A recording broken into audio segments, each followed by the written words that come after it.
बाबा नीम करौली जी महाराज का एक अद्भुत प्रसंग है। बात 1967 की है, 1967 सितंबर का महीना।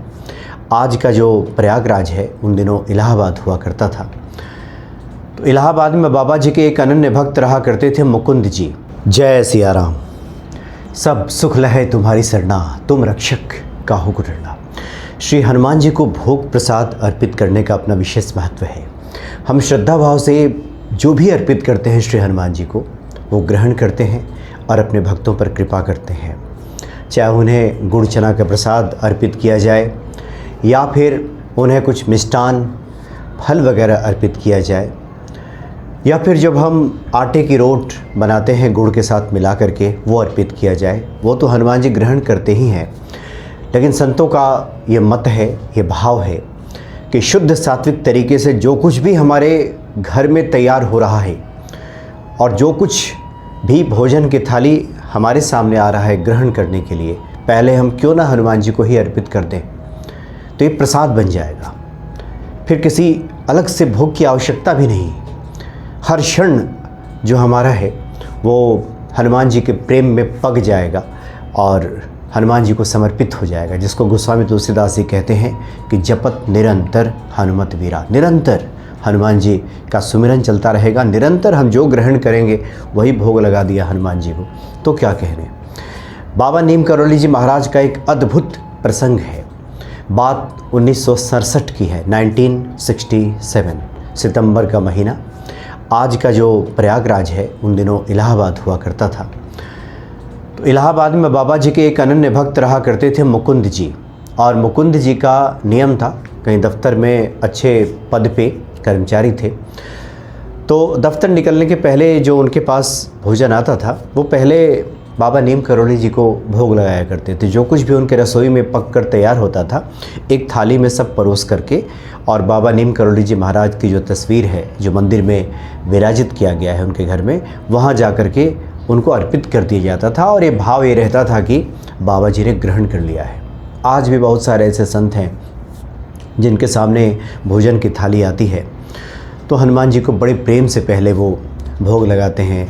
भाव उनका ये होता है कि हनुमान जी ने ये ग्रहण कर लिया है। ऐसा ही करते थे मुकुंद जी भी।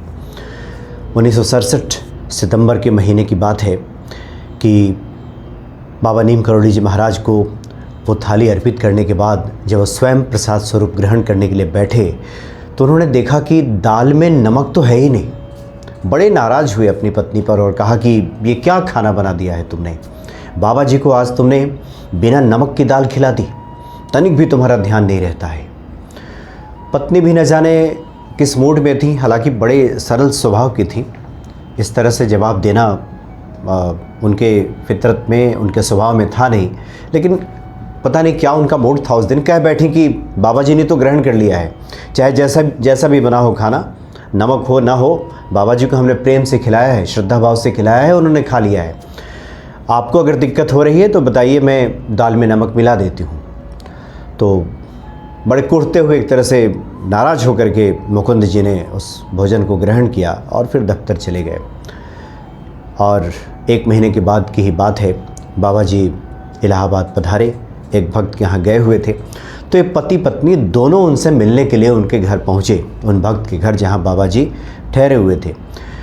बाबा जी के सामने जब दोनों गए, उनका चरण स्पर्श किया, बाबा जी ने बैठने का इशारा किया, दोनों बैठ गए, हालचाल पूछा बाबा जी ने।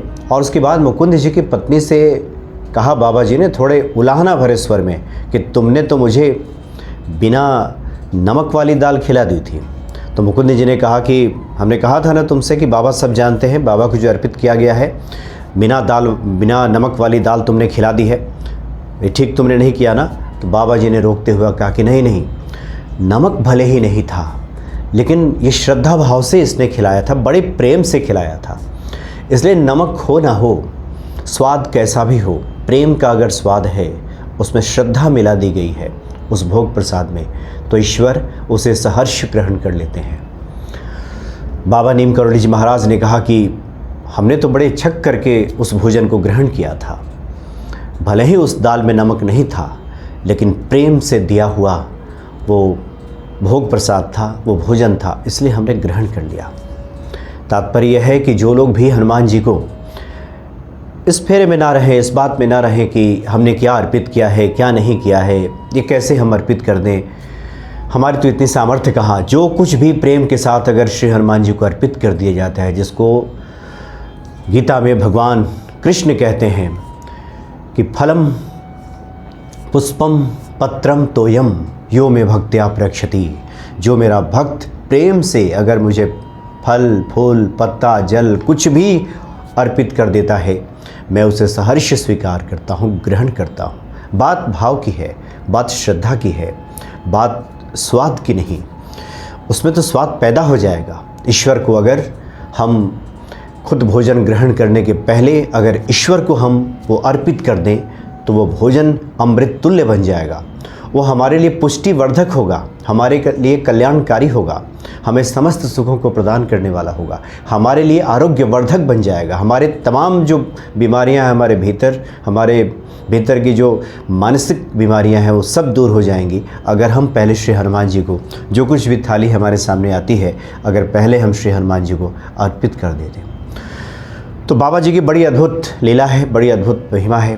पग पग पर ऐसे भक्तों को बता दिया करते थे बहुमूल्य बातें, जिसका सीधा संबंध ईश्वर से रहता है।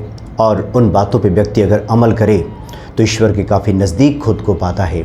और फिर अलग से किसी आयोजन की आवश्यकता नहीं रहती, अलग से किसी कर्मकांड की आवश्यकता नहीं रहती। कर्मकांड कोई करे ये बहुत अच्छी बात है, यज्ञ आदि करे ये बहुत अच्छी बात है, लेकिन जिसका जीवन हर क्षण हनुमत प्रेम में पक गया, हनुमत प्रेममय हो गया, इसके फिर क्या कहने। और यही बात गोस्वामी तुलसीदास जी ने श्री हनुमान चालीसा में कही है कि जपत निरंतर हनुमत बीरा, जो निरंतर हनुमान जी का जप करता है। और ये वो स्थिति होती है जब हर क्षण हर घड़ी हनुमान जी का स्मरण बना रहता है। तो हम भी जो कुछ भी ग्रहण करते हैं शुद्ध सात्विक तरीके से घर में जो तैयार किया गया है, उसे पहले अपने इष्ट को अर्पित करके देखें। निश्चित ही हनुमान जी की कृपा हमें प्राप्त होगी और बाबा नीम करोली जी महाराज तो अति प्रसन्न होंगे ऐसा करते देखकर। जय सिया राम।